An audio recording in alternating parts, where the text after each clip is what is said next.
What are the grounds for divorce in Oklahoma? I'm Tulsa attorney James Wirth, and I'm answering frequently asked questions regarding Oklahoma family law. And that's the question that we have is, what are the various grounds for divorce in Oklahoma?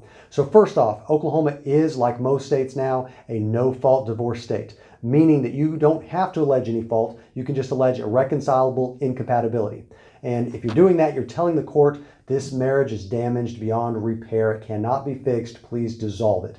And the court will grant that without requiring much proof, as long as you state under oath that that is the case. Historically, though, before we had no-fault divorce, before we had irreconcilable incompatibility, we had a list of four cause divorces, for fault divorces that could be proven. And those are still on the books and can still be alleged and proven in Oklahoma to get a divorce on that basis. So what are those four fault divorce grounds? First off, abandonment. And it's got to be for a year or more. If one spouse runs off for more than a year, you can file for divorce on the basis of abandonment. Second one is adultery. If you can prove that adultery occurred, that can be a basis for divorce as long as you didn't condone it. Condemnation is a law in Oklahoma, and it's a defense to adultery. And that means that, yes, there was adultery, but we continued to reside together. They forgave me. We moved on. And now they're requesting divorce on another basis, not the adultery. So if you want to file a divorce on that basis, you got to be aware of that possible defense. Next one is impotency. That is a ground for divorce in Oklahoma. Next one, when a wife at the time of her marriage was pregnant by somebody other than her husband. Sometimes that involves some fraud, sometimes not. But if she's pregnant by somebody else at the time of the marriage, that can be a ground for fault divorce. Next one, extreme cruelty. You can get a divorce if your partner, if your spouse is extremely cruel. And there's some case law on that, but it's very fact specific to your circumstances. Next one is a fraudulent contract.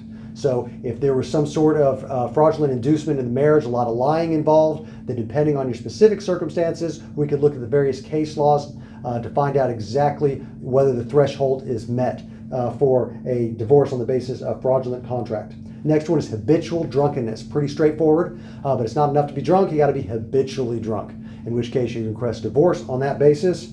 Gross neglect of duty is the next one. If you think you have some arguments for that, write them down and get them together. Contact me. We can see if that meets the threshold. Imprisonment of the other party in a state or federal penal institution under a sentence for the commission of a felony at the time the petition is filed. So if at the time you're filing for divorce, your spouse is in custody, federal or state, that's not going to be pretrial detention. That's got to be an actual felony sentence. Then that can be the basis of divorce. Another one. Your spouse went ahead and divorced you in another state that did not have proper personal jurisdiction over you. That could be a basis for a for-cause divorce here in Oklahoma. And the last one, insanity. If your spouse is insane, you can plead that in court, request a divorce on that period, on that basis, but it's got to be for a period of 5 or more years of documented insanity. And that term insanity is a little bit antiquated in the statute. But you're going to need to show medical evidence that they're essentially mentally incompetent on the basis of a mental health issue. So if you have questions about raising grounds for fault divorce, you can contact an attorney for that. One thing that I would tell you is most of the time it doesn't make sense to raise a fault divorce. Usually the quickest, simplest way to get in and out for everybody is through no fault or irreconcilable incompatibility. There are sometimes reasons why you might want to raise fault. So first off, some of these things may not make the other party look very good. And thinking that party doesn't look very good may subconsciously affect the judge and cause the judge to decide other things in your favor.